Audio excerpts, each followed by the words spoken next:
বুদ্ধিমত্তা, চালাক এবং কূটনীতিতে পারদর্শী মহান আচার্য চাণক্য। আচার্য চাণক্যের দ্বারা রচিত অর্থশাস্ত্র এবং নীতিশাস্ত্রকে বেস করে আজ অবধি পৃথিবীতে হাজার হাজার বইকে লেখা হয়েছে। আজ এই ভিডিওটিতে আপনি আচার্য চাণক্যের চাণক্য নীতি বই থেকে 15টি এমন নিয়মকে জানতে চলেছেন যা আপনার বিজনেস এবং জীবনকে সহজ ও সফল বানাতে সক্ষম। তাই এই ভিডিওটিকে শেষ অবধি অবশ্যই দেখবেন। নাম্বার 1, আচার্য চাণক্যর হিসেবে কোনো বিজনেসকে শুরু করার আগে আপনাকে নিজেকে এই 3টি প্রশ্ন করা উচিত। আমি কি করব? অর্থাৎ আপনার লক্ষ্য যেন একদম স্পষ্ট হয়। এই কাজটি করলে আমি কি পাবো? অর্থাৎ যদি আপনি নিজের লক্ষ্যে পৌঁছে যান তাহলে আপনি কি পাবেন? যা পাবো তার দাম কত হবে? অর্থাৎ সেই লক্ষ্যে পৌঁছানোর জন্য আপনাকে কতটা মূল্য দিতে হবে, আর আপনি কি সেই মূল্য দিতে প্রস্তুত আছেন? এখানে মূল্য বলতে বোঝাচ্ছে পরিশ্রম, রিস্ক এবং বাধা বিপত্তি। আপনি কি এই 3টি জিনিসের জন্য প্রস্তুত আছেন? যদি এই 3টি সহজ প্রশ্নের উত্তরকে আপনি না খুঁজে পান তাহলে আপনাকে নিজের সিদ্ধান্তের ওপর আরও ভালোভাবে একবার বিচার করা উচিত।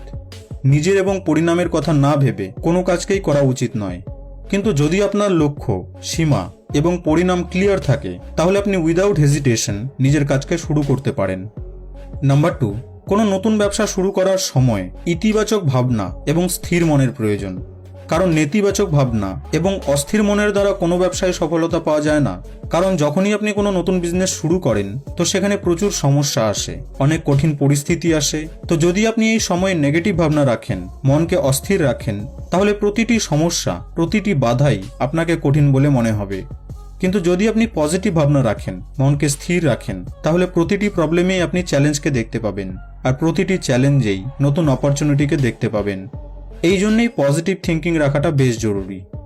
নাম্বার 3, নিজের গোপনীয়তাগুলি কাউকে বলা চলবে না। অ্যাকচুয়ালি হয় কি, লোকেরা কোনো কাজকে শুরু করার আগেই সবাইকে তার কাজের ব্যাপারে জানিয়ে দেয়। কিন্তু আচার্য চাণক্যের মতে যখন আপনি কোনো কাজকে শুরু করবেন তখন সেই কাজের ব্যাপারে কোনো কথা সেই সকল লোককে বলবেন না যারা আপনার সেই কাজে আপনাকে কোনোভাবে সাহায্য করছে না। এই গোপনীয়তাকে আপনি নিজের মনেই রাখুন। কারণ যদি আপনি সেই কাজে সফল হয়ে যান তাহলে আপনার সফলতার চিৎকার এমনিতেই তাদের কাছে পৌঁছে যাবে। বাট কোনো কারণবশত যদি আপনি অসফল হয়ে যান তো কমপক্ষে এই গোপনীয়তাটি আপনার মধ্যেই সীমিত থাকবে। কিন্তু এই নিয়মেই আচার্য চাণক্য বলেন যে যদি আপনার পিতামাতা থাকে বা কোনো গার্জিয়ান থাকে, অথবা যদি আপনি বিবাহিত হন, তো কোনো নতুন কাজকে শুরু করার সময় এদের কাছে পরামর্শ অবশ্যই নিন।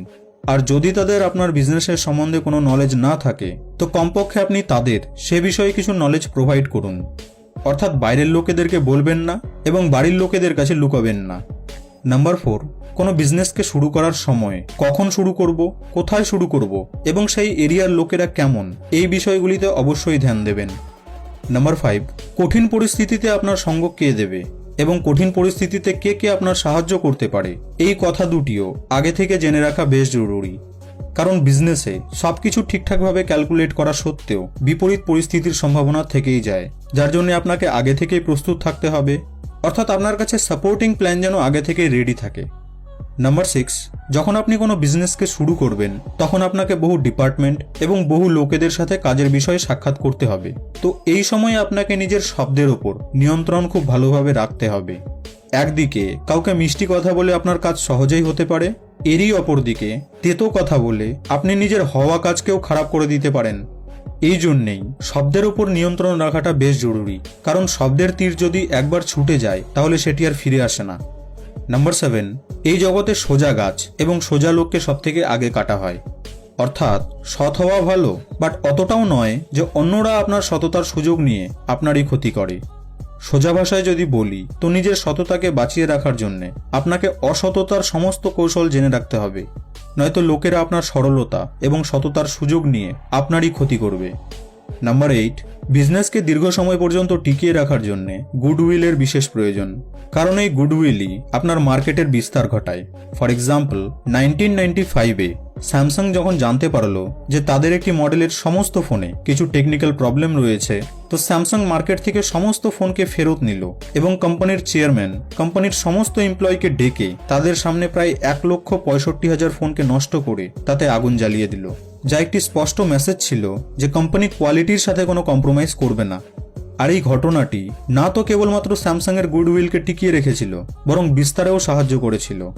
অর্থাৎ যদি আপনি কোয়ালিটি এবং গুডউইলের সাথে কম্প্রোমাইজ না করেন তাহলে আপনার ব্যবসায় সফলতা সুনিশ্চিত। নাম্বার 9, ভালো দিন হোক বা খারাপ দিন, প্রতিটি পরিস্থিতিতে ধৈর্য রাখা খুবই জরুরি। নাম্বার 10, যদি আপনি বিজনেস করছেন তো বিজনেসে হার্ড ডিসিশন এবং রিস্ক নেওয়ার জন্য সবসময় প্রস্তুত থাকুন। নাম্বার 11, বিজনেস শুরু করার সময় যতটা সম্ভব কম খরচের দিকে ধ্যান দিন। ফর এক্সাম্পল, ইলেকট্রিসিটির প্রয়োজনীয়তার জন্য যেন আপনি তাপবিদ্যুৎ কেন্দ্র না বসিয়ে নেন, বা দুধের প্রয়োজনীয়তার জন্য যেন আপনি গরু না কিনে বসেন। একই রকমভাবে যদি তেমন খুব একটা প্রয়োজন না থাকে তো বিজনেসের শুরুতেই বড় বড় মেশিনারি কেনার এবং বড় বড় খরচ করার প্রয়োজন নেই। নাম্বার 12, বিজনেসে আয় এবং ব্যয়ের সঠিক হিসাব রাখা এবং নিয়মিত সেই হিসাবের স্ক্রুটনি করা বিশেষ জরুরি। নাম্বার 13, বিজনেসে ছোট ছোট ভুলগুলিকে কখনোই ইগনোর করবেন না, কারণ এই ছোট ছোট ফল্টগুলি একসাথে মিলে আপনার সম্পূর্ণ প্ল্যানিংকেই নষ্ট করে দিতে পারে। নাম্বার 14, নতুন কাজকে শুরু করার সময় অলমোস্ট সবাই প্রচুর এক্সাইটেড থাকে। নতুন কাজে পরিশ্রমেরও প্রচুর প্রয়োজন, শরীরের সাথে সাথে মানসিক শক্তিরও প্রয়োজন পড়ে। এই অবস্থায় অসুস্থ হওয়ার সম্ভাবনা খুব বেশি থাকে।